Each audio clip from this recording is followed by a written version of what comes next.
But yeah, I think I got overexcited about it. And then people are like, wow, you have this crazy allegiance to Idubbbz. And the truth is, I think Idubbbz is great. My life changed over the last 2 years because of Idubbbz and because of Sam.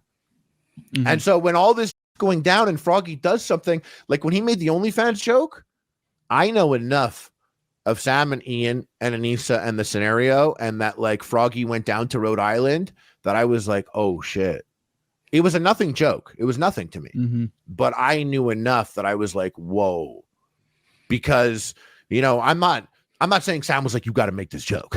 He doesn't do that. He's not like a guy like, but like he just, if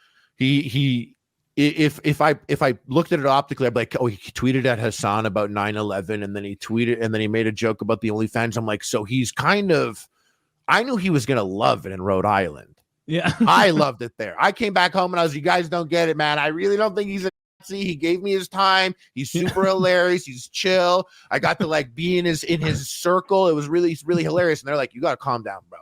He's not like you want to suck him off right now. I'm like, he's very chilling and he's funny. That's all. You know, I maybe I'm getting carried away. So I was like, you know, enamored, and he was my coach, and I have a level of respect for someone who coaches me. Like Froggy came back and he was like, this is the greatest comedian of all time. And I'm like, I think he's so funny. You know what I mean? I think he's a super funny guy. I think he's actually one of the funniest guys that I could think of. Mm-hmm. But like Froggy was just all in on it. And I think they were probably nervous that maybe, and now I'm going to get crazy theoried.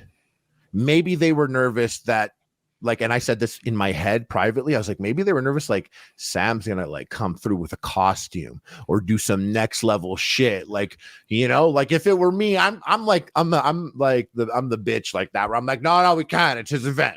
I would love to. I would find it funny. I would, but it's his event. I can't have you. We can't go in on each other's shoulders in a trench coat or something. But Froggy would do that, go on Sam's shoulders in like a trench, and he would. Maybe they were worried about that, and maybe.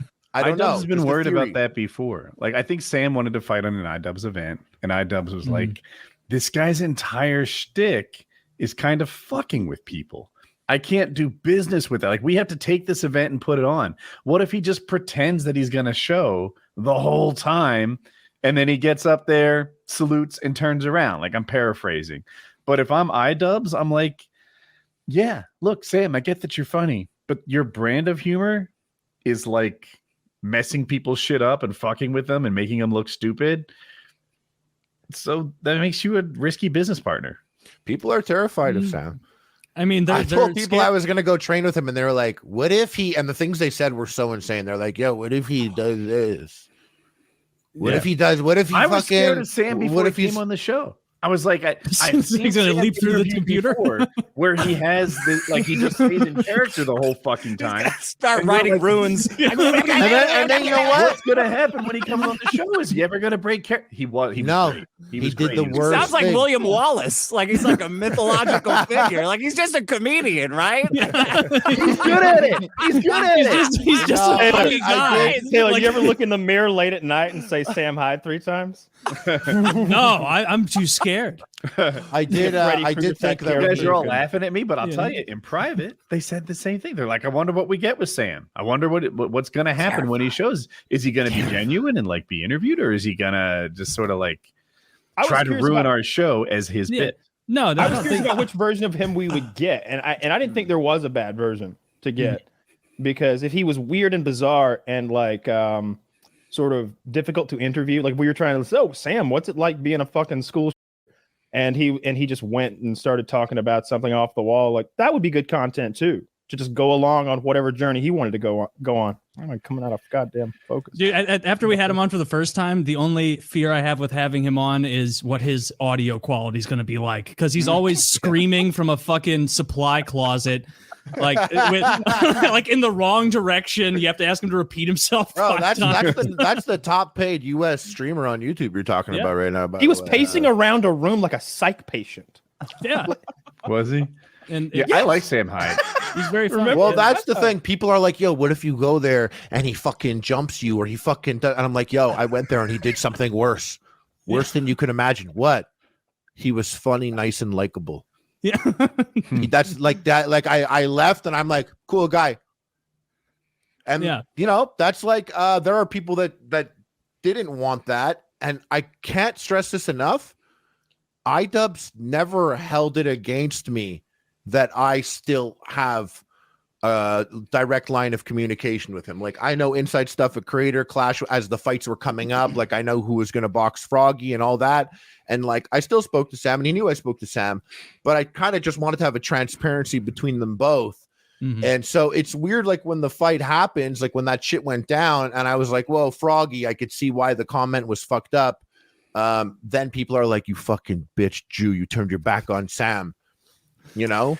Yeah, you're like really a popular stepchild. though. Froggy's not. Like, that's part of what annoys me about it too, is the double standard that Idubbbz and Yokozuna have for a guy like you versus a guy like Froggy who like can't fight back. Like, you could fire up a stream and hit hard back. No, I'm not. It's not like you think it was. I don't have like my friction is insane. To get someone for me to come to a Twitch stream, they think I'm playing fucking Resident Evil Stone. They don't want to go there. I haven't given them anything enticing there. My podcast, like, you know, the views aren't crazy. Like, we get views on Facebook, but people on Facebook are not real. It's not the same group. It's Fickle like, old white woman traffic. They're not loyal. exactly. So it's not the same, but I see what you're saying. There is an underdog aspect that, once again, optically, it looks bad optically. So sending the letter about the money looks bad optically, but professionally, there was really nothing too crazy. And I think Froggy basically, intentional or not, called their bluff that they wouldn't sue him, and he can keep the 15 and say whatever he wants about Creator Clash. But no one's there. I'm surprised any other creator said anything. I'm usually the only dummy that jumps in and, you know, says something. If they were smart. I was surprised by that too, Harley. Like, why the fuck? I sent Augie. Why is he fucking responding to me? This is insane. If they were smart, they would. I'm just going to keep responding. I'm just gonna say worse and worse things until someone explodes. Like, I don't care. Dude, that's the best thing about Dick on Twitter, is that you will see him fighting vehemently with someone for hours, and then you go to your page, and that is one of half a dozen fights you have spinning. At any given moment, you have nothing but problems with everyone around. And sometimes you'll argue with people, and you'll like be making conflicting points with two people you're arguing about simultaneously, and it's like they're both wrong. He's just somehow. having a Is that blast, just fucking with people. I love That's it. a taxing thing for a lot of people, but I agree. It is for me. I don't want to be like, that makes me better or anything, but I do get a sense, like, I get like energy from it that is greater than the mental taxation of the engagement. Like, maybe I'm egotistical enough to leave a stupid Twitter conversation and be like, idiot, I'm fucking chill. And you know, it doesn't matter what I said or what it was. Like, I maybe that's part of it, but I know a lot of people are like, this person's making me so mad. And I'm like, why are you saying that out loud? Turn it into a comment and tell them, I don't want to hear about your bullshit fighting. Yeah. But I go on and I'll fight people on something, and I'll go back and forth. And I leave that, and I wish I was more drained mentally from it, because then maybe I would do it less. Maybe I wouldn't be like, nah, see here, I disagree. Everyone. Everyone, You know? I gotta weigh in. Step back. I've met fun people on it. That's how I met Destiny, just fighting, calling him cancer, and then coming on this show and having to sit together for 4 hours. And now you're fast friends. Now I love him.